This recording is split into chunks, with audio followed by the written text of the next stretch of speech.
Let's do it now. Turn up the volume nice and loud. Cause we are controlling transmission with dance beats and R&B. You're in the mix with Lil Drummer Girl. With your host, Dawn Marie. In the mix. Hey, it's Dawn Marie Mutell. Welcome to another episode of The Little Drummer Girl. Today, I have Kevin Offitzer from Stick Figure. If you're not familiar with Stick Figure, it was formed by frontman Scott Woodruff, a native from Duxbury, Massachusetts, who has been portrayed as a one-man band. Scott began recording a series of albums under the moniker of Stick Figure. He would sell tens of thousands of copies of his self-produced releases exclusively by word of mouth or on social media. The current live band lineup features Kevin Offitzer on drums, Tommy Sullivan on bass, Kevin Bong, known as K-Bong, on keyboards, and Johnny Cosmic on guitar. The band has toured with Revolution, Tribal Seeds, The Green, and Collie Buds. On November 13th of 2015, the group released their sixth studio album, Set in Stone, which you gotta check out the show notes because there's a vinyl edition that I link up there. It peaked at number 1 on the Billboard Reggae Albums chart and spent 78 weeks there. The 14-track album includes collaborations with Eric Rami of Revolution, Slightly Stupid, K-Bong, and Collie Buds. So, I met up with Kevin at the Vinoy Park when he opened with Pepper and Slightly Stupid. But you gotta check out his live interview at www.littledrummergirl.com where you'll actually see the live interview there. And you'll also catch Kevin's drum setup, and there's so much more. Let's get Kevin interview started right now. Enjoy the show. Thank you so much, Kevin, for joining us today. I'm so excited to be here and to see you guys. It's my first time catching your show tonight. Oh, right on. And we have a lot to cover, so is it okay if we just jump right in? Yeah, definitely. Awesome. How's the tour going? Oh, it's been so great. We're kind of coming close to the end of it. I mean, we still have like 3 weeks left, but it's been a 10-week tour total. Nice. So yeah, we're just coming along. It's been great. The crowd's been great. For the most part, the weather's been good. Cool. Just so much fun with the band. Like, Slightly Stupid and Pepper. It's just like, I feel like everyone in Stick Figure, we're like their younger brothers or something. Kind of like teaching us the ropes and just having too much fun. Yeah. Awesome. I love it. So, who inspired you, or what inspired you? Definitely my father. He's a musician. He plays bass, but he knew how to play guitar and piano and a little bit of drums. So when I was young, friends coming over, and I just grew up around a lot of music. Like Beatles was playing all the time, like every single day in my house. So I started to mess around with piano when I was like probably 3 or 4. And I was like listening to the song and trying to figure it out. So he was like, the next week, he's like, Kevin, you want to start some piano lessons? It's like, yeah, Dad. Okay. So I did. So my dad, got me piano lessons, and I did that for 4 or 5 years. And then I was kind of getting bored, just sitting at the chair, just playing my fingers, and I was like looking at like listening to music and focusing more on the drums and everything. And I don't remember exactly how, but just one day I was like, Dad, I kind of want to play the drums. Can you please give me a drum set? Did you see somebody playing that really like lit your fire and say, yeah, you know what, I want to do that? Or I think it was just a combination of just my love for music overall, and I just gravitated towards the drums, and I was always happy. And like, ironically, piano is a percussion instrument, right? So I was kind of already playing a little bit just with my fingers. I just wanted to get louder. So I was like, I want to hit something. That's what I remember. I was like, I kind of want to hit something. So how old were you when you got to that point? So I was probably like 8.5, 9 years old. Nice. And 9 turning 10, I believe, was like, I got it for my first drum set for Christmas. Oh, wow. So your dad got it for you? He did. Nice. Yeah, it was so funny, like, he was trying to set it up all quiet. I think the cymbal may have fallen over downstairs in the house, but no, I was so young, like, I just slept right through it. I didn't even know. Yeah, and it came down Christmas morning. That's got to be a great Christmas. Yeah, it taught me my first beat, my first drum fill. Nice. So, did you study and learn how to play by note, or did you just play by ear? Well, since I had already learned piano and I had a great piano teacher, so I already knew how to read music, all the note values and everything. So that really helped me transfer it over to drums. Like, okay, I'm just really learning a new set of muscle memory and transferring the notes and the note values to like, okay, right hand on the hi-hat, left hand on the snare. And so I could immediately, instead of just learning by ear, which I also do, I also enjoy learning that way off the bat, I could like pick up some beginner books and stuff like that. Nice. I was able to do that. I mean, that's pretty hard because the music for drumming is so different than It definitely piano. is. So. And I started some lessons, kind of finicky at first. We just kept finding like really crappy teachers in town. Then we found this one. Her name was Jeanette. Great. And, yes. Yeah. And she was amazing. I wouldn't be the drummer that I am without her. Wow. She knew that I had a musical background already with piano and I heard note values, so she kind of like streamlined me and was like, okay, here's my book, do this week, get it done, Kevin. I'm like, okay, all right. And I every week I came back and I was like, yeah, I did this, and I like tried to go ahead a little bit, but it was too much. Did you write as well? Did you write your notes? Can you actually write? To be honest with you, since I play in a radio band now, I don't have to read that much anymore. So I've slacked a little bit, but I definitely, in my lessons, I do a lot of Speaking of your lessons, I was blown away to see that you toured, seeing that you were getting people to do lessons with. Yeah. Every city you went to, I thought that was so spectacular. That was so cool. It was cool. It was received really well right off the bat. We did a tour. The first time I did it was actually, what year was it? It was when we toured the Expendables. I was just like, I don't remember who I told, but it's like, I try and do some drum lessons before we have all this downtime. I went to Musicians Institute, so I got a lot of training there. I even took a pedagogy class, to learn how to teach. So I was like, okay, I want to use this now. That's what I went to school for, is to use all this shit. So were you doing a full-blown workshop? Were you doing one-on-one? I've only done just one-on-one private. Sometimes people want to do it in a group, or they come with their friend and kind of trade off. But eventually it'd be fun to start doing some things and stuff. But yeah, for the most part, that first tour, I just kind of put it out there, blasted it on Facebook and Instagram, and I got 15 or 20 lessons. Wow. See, I'm wondering, how do you do that? All of a sudden you have downtime, but you still have well, I just, I know what the day schedule is, at least a week out. So I get the initial contact with the people, hey, okay, you down? And how early can you get to the venue? And it's okay, well, I have sound check at this time, so we can either do it before or after, depending on. Would you go to their house? They come to the venue. Yeah. I always find a spot, even if I had one today, I probably would have set up under one of these tents or in a trailer, we just make it happen. Wow, it's going to be a sweaty one, but let's do it. Let's do it. Awesome. But usually, backstage at the venue or something like that. I have had the time for just a couple of my lessons. They're I got to set up just a couple blocks away. You can use my studio, or a friend lets me use their spot. Nice. It's convenient and the time works. I like that. So, what was your first job? Was it in the music business, or was it? Oh no. Okay. What was my first job? My first real job? Probably working for my dad. Yeah, I think so. At the time, he had a Harley Davidson motorcycle rental shop.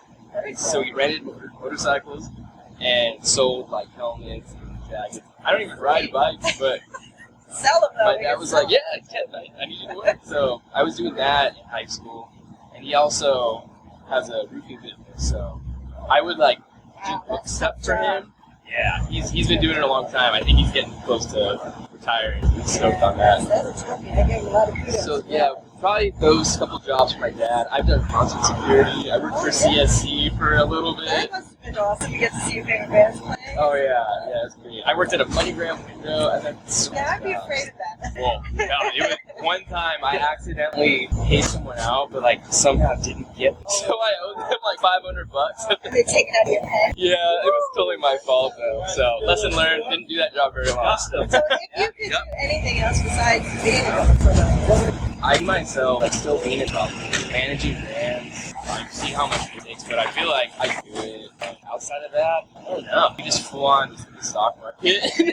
Just sit back and watch the I feel like, you know what? I've thought about it. If I didn't play music, I would definitely travel a lot more. I feel like I would just be... Would you be a writer or like a travel journalist? I love photography. That's, you know what? That answer. I would travel photographer and live out of a bag and just see how many countries I can get to before Love that.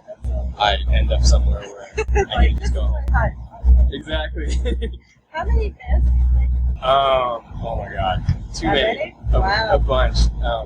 I grew up in Southern California, so even outside of the whole reggae rock scene, I was in high school, I was playing with my really, really close friends. We were doing more of like metal. Double bass? Yeah, like I grew up on like even like Slipknot, all like the newer-ish band. Okay. It's like my whole time favorite. Rest in peace, Dimebag and Beauty Claw. But probably 40, 50 minutes, I would say. But you know, a lot of those. Yeah, we're half the time we never even played our first show anywhere. How old were you when you got your first place? I did a couple things in middle school, but it was primarily in high school. Yeah, that's when we actually Yeah, like. playing gigs? I mean, paid to play.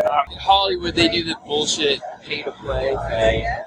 Probably still do it, but so our first gig at the Roxy, that was the first actual show I feel Roxy's like. a great place. to Yeah, play. I mean, it's such a legendary spot.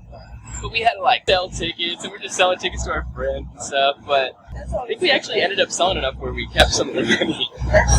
But So how did you market your first show? Like, you told all your friends. Told all the Probably friends. before social media. MySpace was kind of still pretty relevant, but you know, it was tough living in Southern California. It's just so complicated.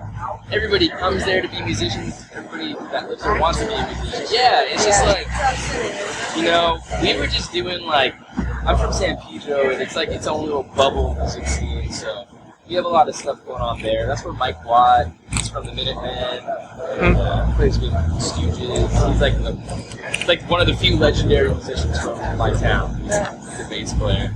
But yeah, we have this little bubble, and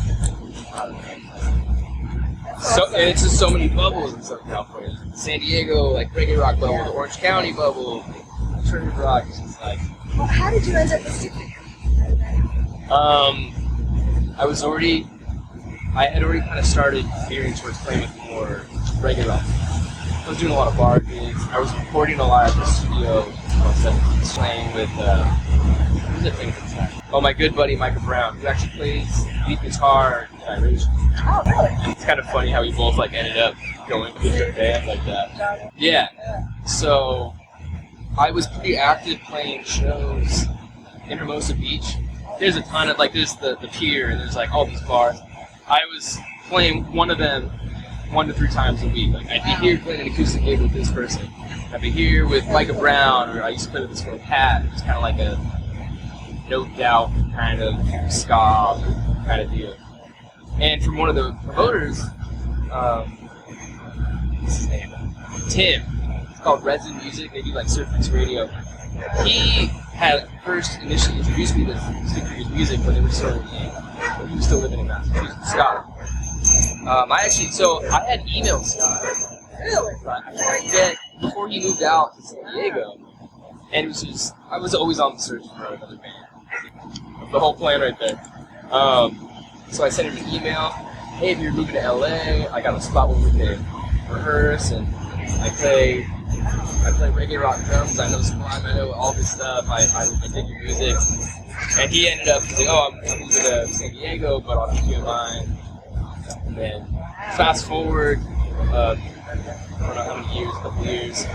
The drummer he had, he's got kids and stuff, and runs his own business from home.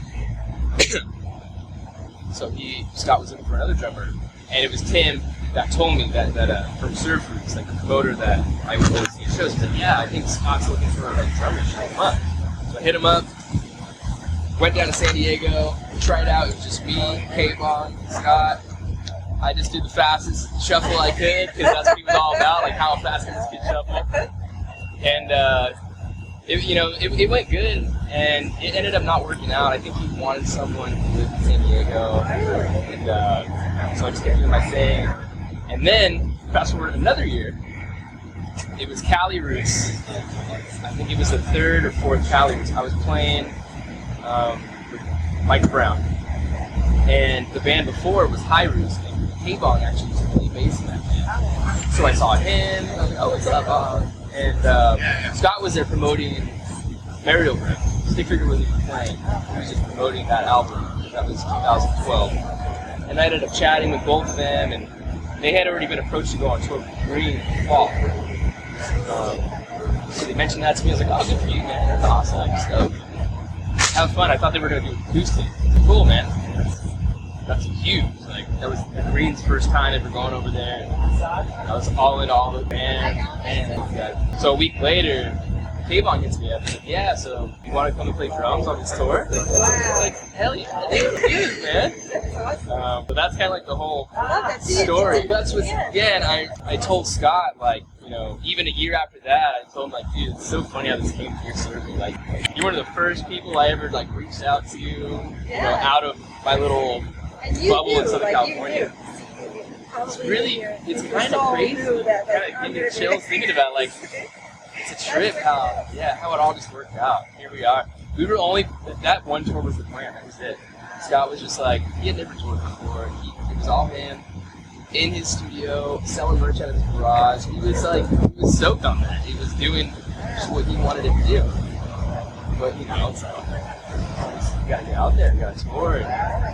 Did you feel intimidated at all that he handled everything before it came together, or challenging or anything like that?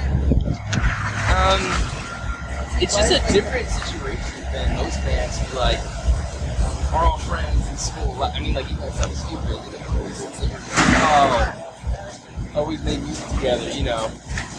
But I've played in so many other bands where one guy writes music, chords, drums. I know I like already got used to knowing, like, okay, where I fit in, like, this is where I put my input in, this is where we work on together, this is where I'm more demanding, you know? So do you find, like, now, how long have you been here? Since we did that first tour in 2012 with the Green. So it's been a good 6 years. Yeah, do you since we started write touring. together and collaborate together? You know, for the most part, it's still Scott. You know, Stick Figure is his baby. But on Set in Stone, we all started getting involved in our own little ways. Johnny was doing some producing and, like, percussion and stuff, on that side. K-Bong, you know, did Smiles on Faces with him. I see backups on that, and I helped arrange some of the harmonies on one sort of songs, like All My Love. Sort of kind of got in there. It's always great to collaborate with you. Of course. And then even on the newer tracks, for the first time I played some drums was on Above the Storm. But it was all electronic. I used more like those Roman bits. And I gave them some fills that I used. So that's the thing, like, Scott's always done Stick Figure. It's all him in his zone. So I feel like I can flash it. right. Things going on himself. Exactly. So what set do you have right now? I play a beautiful Vita. Is that custom? It is, yeah. Scott, so the short story on that is Scott has a guitar maker, Scott Walker, and it's a beautiful guitar. It's like one of a kind copper finish system that he does. So Scott had mentioned after he got, he's like, you should get a drum set. Get it for $1,000. Yeah, it's kind of, it's like a thin layer of copper, and then he hits it with another tool. I don't even know. So Scott was like, get a drum set. And I was like, shit, if we're getting another drum set, we're getting freaking together. Did they sponsor you? Not anything official, but Hear that? You gotta get it. please and thank you.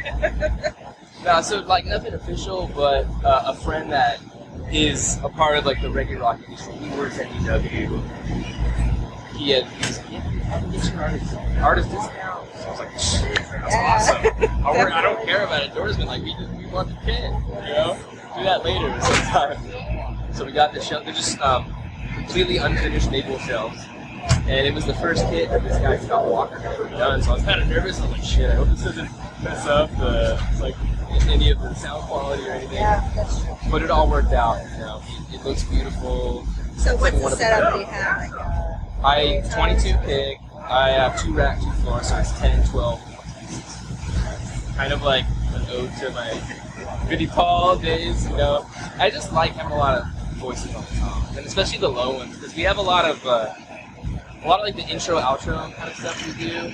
It's just a lot of hits and thump, and a lot of like tight. So it's fun to have the 14 and the 16 to really just like give it some punch. Yeah. That's cool.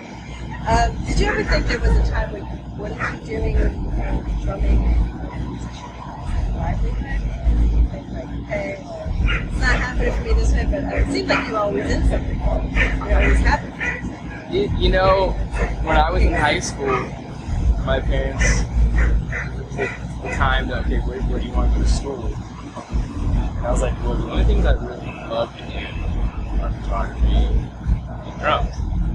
I'm a lot better at drums than I am at photography. And photography school is freaking expensive. It was very expensive. So I only applied to one school because she did this here. And I never worried about, like, I gotta do this by this age or this by that age. I tried to just, like, let it go, like, let things flow, And my dad is so funny because he's always like, Kevin, what are you gonna do? What do you see? I'm like, Dad, don't worry. I'm only this old. Like, I got this. It's fine. And especially a thing that also kind of set me at ease with a couple of my fellow students that I went to school with in college. They were like 10 years older than me. So I'm like, well, shit, if they're, not to hold myself to anybody else's like standard or whatever, but I was like, I got a little bit of breathing room here. But yeah, exactly. Like, all things said, like, yeah, I really just kind of took it step by step and just was like, okay, if I'm not anywhere better in my, like, whatever I think of my musical career, then I either, like, need to reevaluate everything or change path. And I never really felt that way. I was like, okay, this is working. If something wasn't working, I would just get rid of it real quick. Like, if this band wasn't working, like, taking too much of my time, this guy was just like, I don't want to be around that person. Well, that's smart because you waste your time. Exactly. Years go by before you know it. Exactly. I don't want to waste time with the band that's just going to be in the garage for the next 15 years. So I see you have a few albums that you had pressed in vinyl.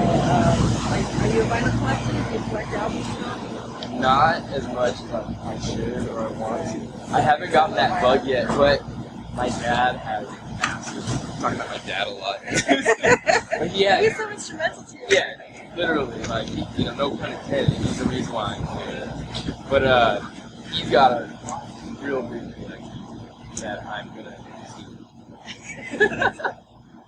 That's I still love vinyl. I can't live without it. It really I love does finding have, something in a yard sale. Like, oh, yeah, it's a great thing. I just love the sound. Crackling in the background. Exactly. So tell me, have you had any embarrassing moments on stage? And if so, want to share them with us? Embarrassing. I mean, I get embarrassed every time I screw something up. But there's been times I'm always gonna relate it to like dropping a stick. I hate to do that, and I used to never. I was so confident that I wouldn't drop a stick. I wouldn't even have extra sticks. Like, really? I would just play with. I'm like, I'm good. I ain't dropping shit. But now that I've just gotten a little older, a little clumsier, there was one show on this freaking tour where in the same like 30 seconds of the song, I dropped a stick twice, doing the same thing, like the same part of the song, and I was like, this is my last stick. If I drop another one, like, woohoo, I made it to the end of the song, and like one of them I think broke, the other one I don't know, it was. I mean, who even noticed that? No, but you know. Yeah, exactly. No, nothing too crazy. I see that you were featured on the Fluid Foundation. Mm-hmm. How did that transpire? Were your friends, or did they just approach you and say, hey, Yeah, they're we really kind of a combination of this. It kind of stems back to all the time I spent at the studio. I was kind of like the unofficial house drummer there for like years. Anytime the producer there thinks Louis Richards, he'd call me up. I would do my day job. I was kind of in school at the time I played, and he'd be like, "Yo, no, I wish." Well, it was a great job. I was actually working with kids and stuff, but not music for kids. So I would get out of work, and he'd call me up like, "Yo, I need to do the studio with this band. The drummer can't play to a metronome, or they didn't have a drummer, and the MIDI drums were just kind of sounding crappy." So I was in and out of there a lot, and I think that's kind of with my work for institution. That's where the guys at the Blue Foundation kind of put the two and two together. Also, they're big. The guy kind of at the help desk, he's a big Stick Figure fan. Loves the sound, playing a bunch. It was kind of like a combination of Stick Figure and like previous studio. So I wasn't even living in. I've never even messed with that. I don't know. So tell me something. Are you ready for the 11 Strobel rapid fire interview? 11? I don't even know what you said. Well, it's just a few questions that we have. And Okay, why not? Guys. Yeah. What's your favorite food? First car? I don't even know. My parents' Mercedes. It was old though. It wasn't like a nice. Your favorite stick in the pipe? Vic for 55. Last person you text? You. Your favorite vacation spot? Oh man. Home. Where's that again? Well, either Maryland or Southern California. Right. I think I did both. Nice. Your most memorable tour? Oh, they keep replacing. I think they just keep getting better. Better? Yeah. Favorite book? I've been reading a lot of Alan Watts.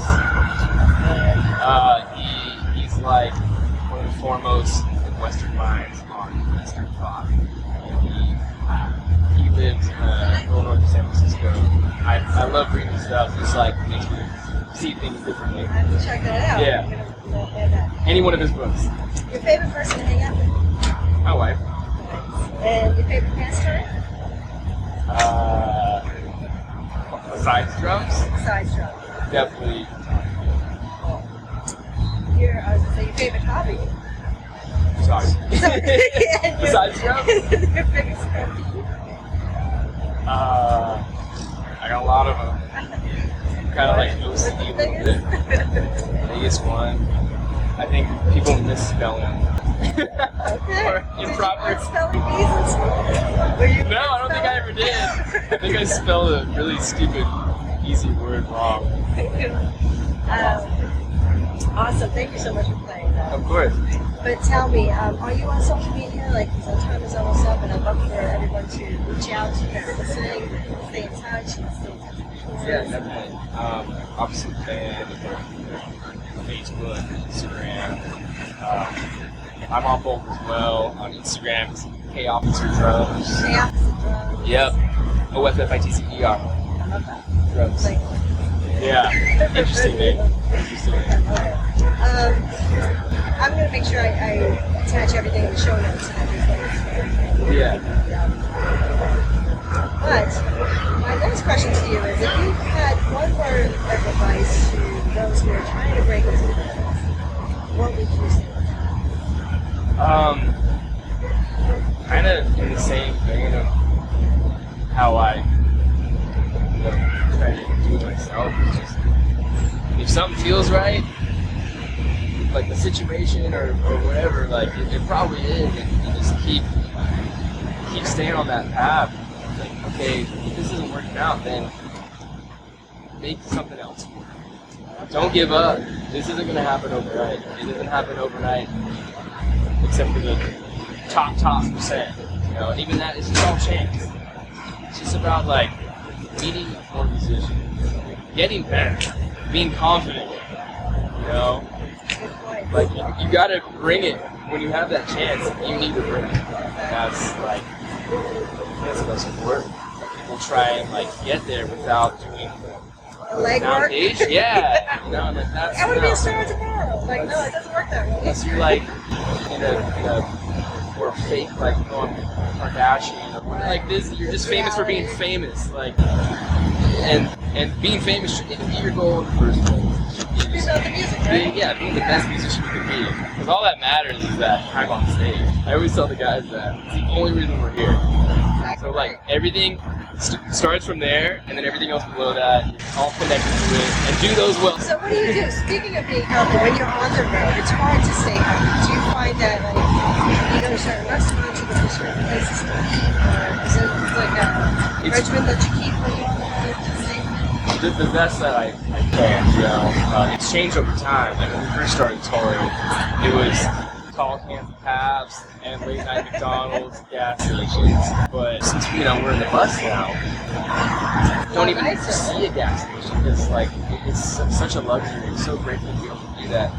And playing these tours, there's healthy catering options, or you can tell our tour manager Brandon if he's gonna like make a shop run. Everybody, and what's great is everybody in the band does their best to eat healthy. That's great, so that you don't fall into the bad habits of someone else's. Yeah, so there's always, for the most part, there's just a lot of healthy options like fresh fruit, veggies. I do oatmeal like every single day for breakfast. I love Do you oatmeal. fruit in there? Yeah, I'll do like some berries and stuff like that. Okay, that's so good. I mean, I was doing it for a while, and then I kind of fell off. Yeah, I've been doing it strong for a couple of years now. My wife's all into it too. Do you add the egg whites to it? Because I had a friend who used to add Oatmeal? Really? Yeah. Egg whites? No, I've never done that. That's the thing. Like, yeah, well, what I do add is like flaxseed, cheese, a big dab of peanut butter. Nice.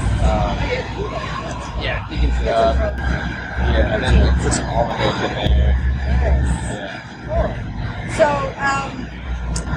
I thank you again for being here tonight. Definitely. I just want everyone that's listening out there and watching out there to be sure that they check the show notes for the link for his show tonight, because there will be live footage from the show this evening.